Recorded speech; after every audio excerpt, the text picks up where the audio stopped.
एक और टैंकर, एक और जब्ती और समंदर की लहरों के बीच टिक टिक करती कूटनीति की घड़ी।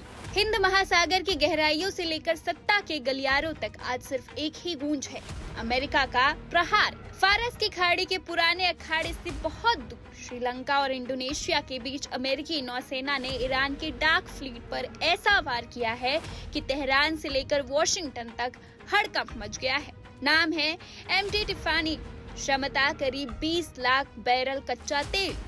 21 अप्रैल की काली रात को जब ये टैंकर चुपके से अपना रास्ता बना रहा था, तभी अमेरिकी जाबाजों ने इसे घेर लिया। पेंटागन का कहना है कि ये विजिट का अधिकार था, लेकिन संदेश साफ है, ईरान का गुप्त तेल नेटवर्क अब अमेरिका की रडार पर है। याद रहे, ये कोई इकलौती घटना नहीं है।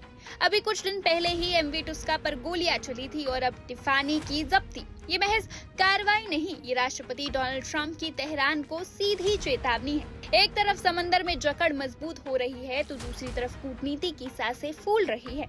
आज 22 अप्रैल है, वो तारीख जब वॉशिंगटन और तेहरान के बीच का नाजुक युद्ध विराम खत्म हो चुका था, लेकिन ट्रंप ने इसे वापस एक्सटेंड कर दिया।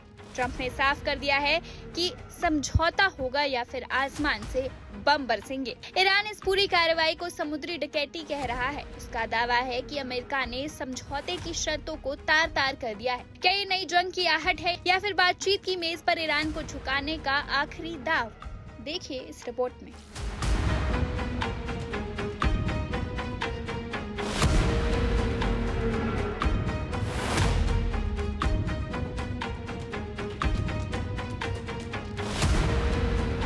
एक और टैंकर, एक और जब्ती और कूटनीति की घड़ी टिक टिक कर रही है।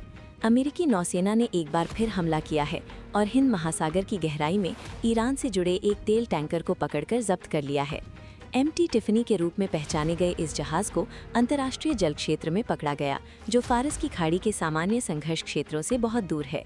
एक साहसिक संकेत, ईरान की गुप्त तेल नेटवर्क पर वॉशिंगटन की कार्रवाई वैश्विक स्तर पर जा रही है। पेंटागन के अनुसार ये ऑपरेशन एक विजिट का अधिकार समुद्री निषेध था, जिसे बिना किसी प्रतिरोध के अंजाम दिया गया। टैंकर, जो लगभग 2 मिलियन बैरल कच्चे तेल ले जाने में सक्षम है, को 21 अप्रैल की रात को पकड़ा गया था। ट्रैकिंग डेटा इसे रोके जाने के समय श्रीलंका और इंडोनेशिया के बीच स्थित बताता है।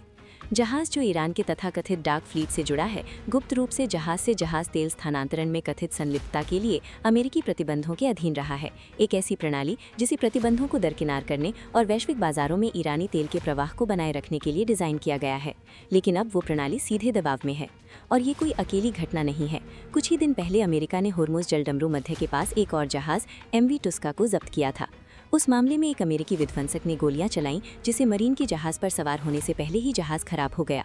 2 जब्ती, 2 क्षेत्र, एक संदेश। संयुक्त राज्य अमेरिका अपनी पहुंच का विस्तार कर रहा है और समय इससे अधिक महत्वपूर्ण नहीं हो सकता। वॉशिंगटन और तेहरान के बीच नाजुक युद्ध विराम 22 अप्रैल को समाप्त होने वाला है और तनाव पहले से ही बढ़ रहा है। राष्ट्रपति डोनाल्ड ट्रंप ने चेतावनी दी है कि यदि कोई समझौता नहीं हुआ तो नए सिरे से बमबारी सहित सैन्य कार्रवाई की जा सकती है। इस बीच ईरान ने इन जब्तियों को समुद्री डकैती बताते हुए उनकी निंदा की है और इन्हें युद्ध विराम का उल्लंघन बताया है। गतिरोध अब एक निर्णायक चरण में प्रवेश कर रहा है। समुद्र में अभियान जारी रहने के बावजूद कूटनीति तालमेल बिठाने की कोशिश कर रही है। पाकिस्तान के इस्लामाबाद में वार्ता का एक नया दौर होने की उम्मीद है। उपराष्ट्रपति जेडी वेंस के नेतृत्व में अमेरिकी प्रतिनिधिमंडल दूत स्टीव विटकॉफ और जेरेड कुशनर के साथ पहुंचने की तैयारी कर रहा है। ईरानी पक्ष से संसदीय अध्यक्ष मोहम्मद बागिर गालिबफ के प्रतिनिधिमंडल का नेतृत्व करने की उम्मीद है, लेकिन अनिश्चितता ने इस प्रक्रिया को घेर रखा है। ईरानी अधिकारियों ने किसी भी टीम के रवाना होने से इनकार किया है और वॉशिंगटन पर अत्यधिक मांगे करने और युद्ध विराम का उल्लंघन करने का आरोप लगाया है। इस्लामाबाद में सुरक्षा कड़ी कर दी गई है, क्योंकि मध्यस्थ उच्च स्तरीय वार्ताओं की तैयारी कर रहे हैं। लक्ष्य, युद्ध विराम को बढ़ाना और ईरान के परमाणु कार्यक्रम, क्षेत्रीय गतिविधि और प्रमुख शिपिंग लेन के नियंत्रण को कवर करने वाला एक व्यापक समझौता करना।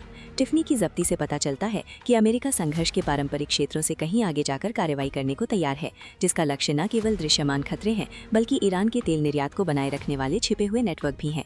ये दबाव की एक रणनीति है, वैश्विक, समन्वित और बढ़ती हुई।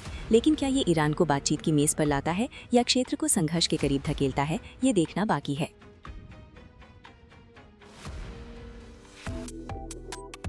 Subscribe to One India and never miss an update. Download the One India app now.